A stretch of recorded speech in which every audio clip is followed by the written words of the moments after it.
আজকে চলে গেছিলাম টনি অ্যান্ড গাই স্যালনে, কারণ সিকিম দিয়ে ফিরে আসার পরেই না ফেস আর হেয়ার দুটোই ডাল হয়ে গেছে। তাই ফার্স্টেই যেটা আমি করিয়েছিলাম সেটা হচ্ছে ডিট্যান আর সাথে ফেস মাসাজ।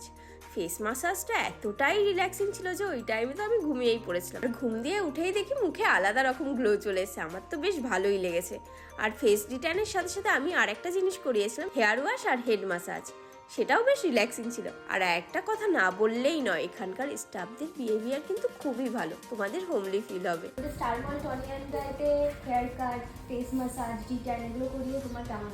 আমার তো বলতে গেলে খুবই ভালো লেগেছে, কারণ আমি যখন সিকিম থেকে ফিরেছিলাম না, আমার স্কিন ফুল ডাল হয়ে গেছিলো, তারপর চুলের অবস্থাও খুবই খারাপ হয়ে গেছিলো।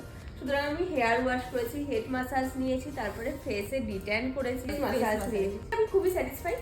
তোমরাও যদি এখানে আসতে চাও, টনি অ্যান্ড গাই মধ্যমগ্রামে স্টার মলে আছে, দিদির কাছে সার্ভিস পেয়ে যাবে। দিদি face massage, face de-tan, facial এগুলো সব পেয়ে যাবে। তাহলে আজকের মিনি ব্লগ এখানেই শেষ। আবার দেখা হবে তোমাদের সাথে নতুন মিনি ব্লগে। আর হ্যাঁ, পেজে যদি নতুন হয়ে থাকো ফলো করতে ভুলো না। টাটা।